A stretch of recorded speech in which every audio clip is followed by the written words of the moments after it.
रात के 8 बज चुके थे। सास गुस्से में रेनू को देख रही थी और रेनू उनकी आंखों को देखकर डर के मारे कांप रही थी। सास उसे देखकर फुफकारते हुए बोली, तेरी इतनी हिम्मत कैसे हुई मेरे घर में यह सब करने की?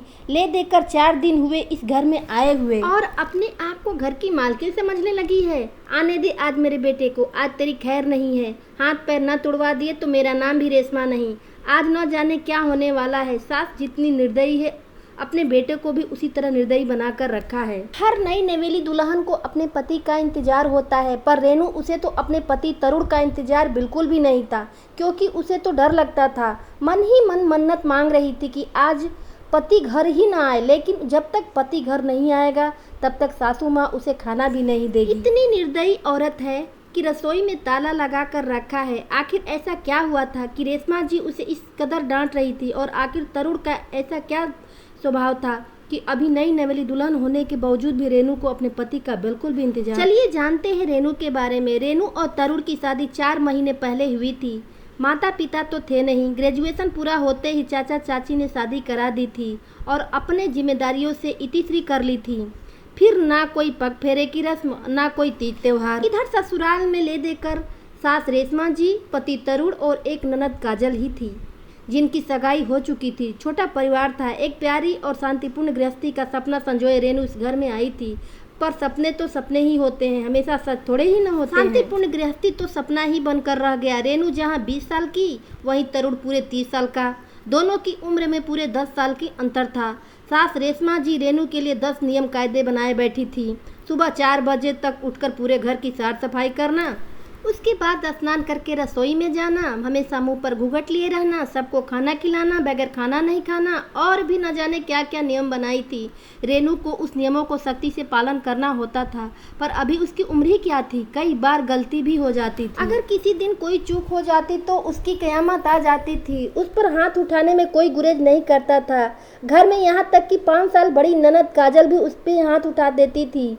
शादी के कुछ दिन बाद रात 8 बजे तक तरुण घर नहीं आया था। रेनू को बहुत जोरों से भूख लग रही थी, तो उसने अपने आप से खाना लेकर खाना शुरू ही किया था।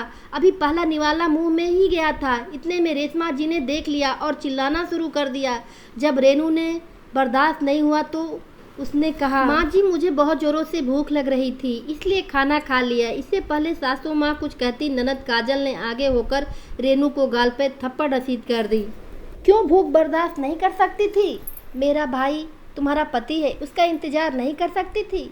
और औरतें तो अपने पति के लिए क्या से क्या कर जाए। इतने में सासू माँ बोली, रहने दे काजल, इसे क्या सिखा रही है, माँ बाप तो है नहीं। इसके चाचा चाची ने यह मिट्टी का ढेला हमारे मत्थे ही मर दिया। रहने दे, तुम्हें ही रसोई का ताला लगा दूंगी, ना रहेगा बांस ना बाजेगी बांसुरी, अपने आप ही एक तरफ चुपचाप बैठ जाएगी। कहते हुए सासू माँ ने वो लगी हुई थाली भी रसोई में ले जाकर रख दी और रसोई का ताला लगा दिया। रेनू आंखों में आंसू लिए देखते ही रह गई। 2 घंटे बाद तरुण आया। तब रेशमा जी और काजल नमक मिर्च लगाकर उसके सामने बातों को परोसा।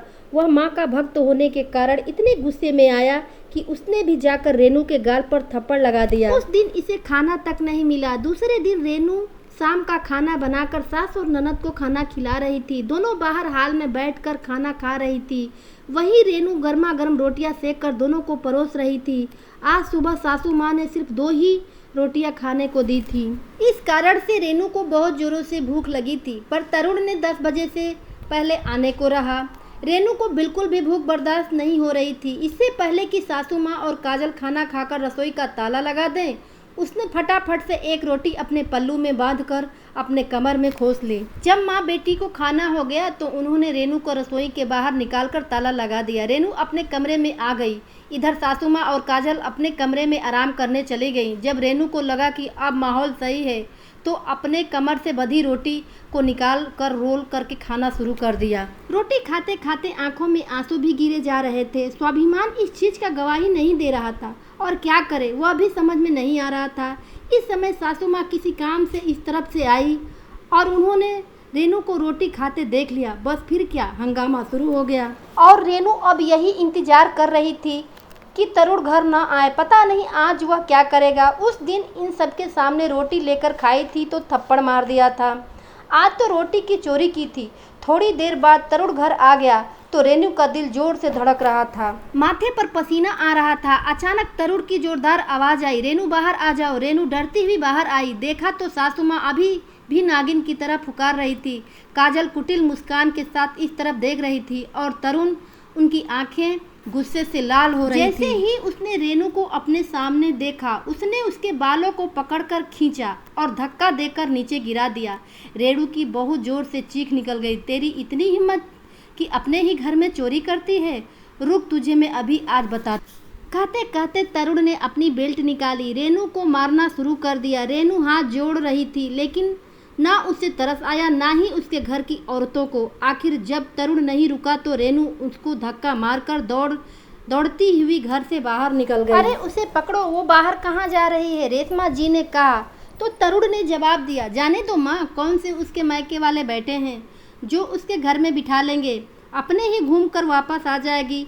तुम फटाफट मेरा खाना लगा दो, मुझे बहुत भूख लगी है। तरुण की बात मानकर रेशमा जी ने तरुण का खाना लगा दिया और तरुण खाना खाने बैठ गया और रेनू की सुध बुध कोई नहीं लिया। आखिर थोड़ी देर बाद रेनू वापस आई। उसे देखकर तीनों कुटिल मुस्कान के साथ सामने खड़े हो गए। वापस आ गई महारानी। क्या हुआ, मायके वालों ने जगह नहीं दी? रेशमा जी ने ताना कसा। देखकर तरुण ने भी कहा, जब तक मेरे पैरों पे नाक नहीं रगड़ेगी तब तक घर में घुसने नहीं दूंगा। बड़ी आई थी ना मुझे धक्का मारकर भागने वाली। हाँ भैया, इतनी आसानी से माफ़ मत करना। अगर इसे अभी माफ़ कर दिया तो कल सर पर चढ़कर नाचेगी। ऐसी लड़कियों को क्या भरोसा? अरे भरोसा तो हमें तुझ पर भी नहीं है। जो अपनी भाभी का सम्मान न कर पाई वह हमारे घर में क्या मान बढ़ाएगी? अचानक रेनू के पीछे से काजल के होने वाले ससुर जी निकल कर आए। उन्हें देखते ही तीनों के चेहरे की हवाइयाँ उड़ गई। अरे आप कब आए समधी जी? उस समय आए थे जिस समय आपकी बहू रोड पर बदहवास की हालत में दौड़ रही थी। अच्छा हुआ हमें आप लोगों की चेहरा अभी से पता चल गया, वरना हमारा घर तो बर्बाद हो जाता। अगर ऐसी बहू हमारे घर आ जाती तो ना जाने क्या होता। नहीं नहीं, कुछ गलत फहमी है पापा जी, मैं आपको समझाती हूँ। अंदर तो चलिए, ससुर जी ने कहा। कौन सी पापा जी? माफ़ करो, हम तुमसे कोई रिश्ता नहीं रख जोड़ना चाहते, और जो समझाना है ना, वह जो पुलिस वाले खड़े हैं बाहर उनको समझाओ। अचानक पुलिस वाले निकल कर आए। अब तीनों में से किसी से कुछ कहते ना बना। उन्हें देखते ही रेशमा जी ने अपनी आवाज़ नरम करते हुए रेनू से कहा, अरे बहू, इतनी छोटी सी बात में कोई पुलिस को बुलाकर लाता है क्या? ऐसी छोटी मोटी परीक्षा तो हर शादीशुदा औरत को अपने घर में देनी पड़ती है। आखिर यह तेरा ससुराल है, इसका मान रखना तेरी जिम्मेदारी है। माफ़ करना सासू माँ, मुझे ऐसी कोई परीक्षा देने की शौक नहीं। शादी थप्पड़ खाने के लिए नहीं की थी मैंने। और यह कैसा ससुराल जहाँ रोटी भी मुझे चुरा कर खानी पड़ती है? आपने मुझे कमज़ोर समझ रखा है क्या? मेरा मायका नहीं है ना सही, पर कमज़ोर मैं फिर भी नहीं हूँ। अब संस्कार अपने बच्चों को जेल में बिठाकर देते रहना। आखिरकार पुलिस तीनों को अरेस्ट कर अपने साथ ले गई। जो काजल के ससुराल वालों ने रिश्ता करने से मना कर दिया और रेनू को एक स्वयंसेवी संस्था में आगे बढ़ने के लिए मौके दिए, जहां वह संस्था के साथ मिलकर लोगों को घरेलू हिंसा के प्रति जागरूक करती थी, उसने अब एक नई शुरुआत की। धन्यवाद।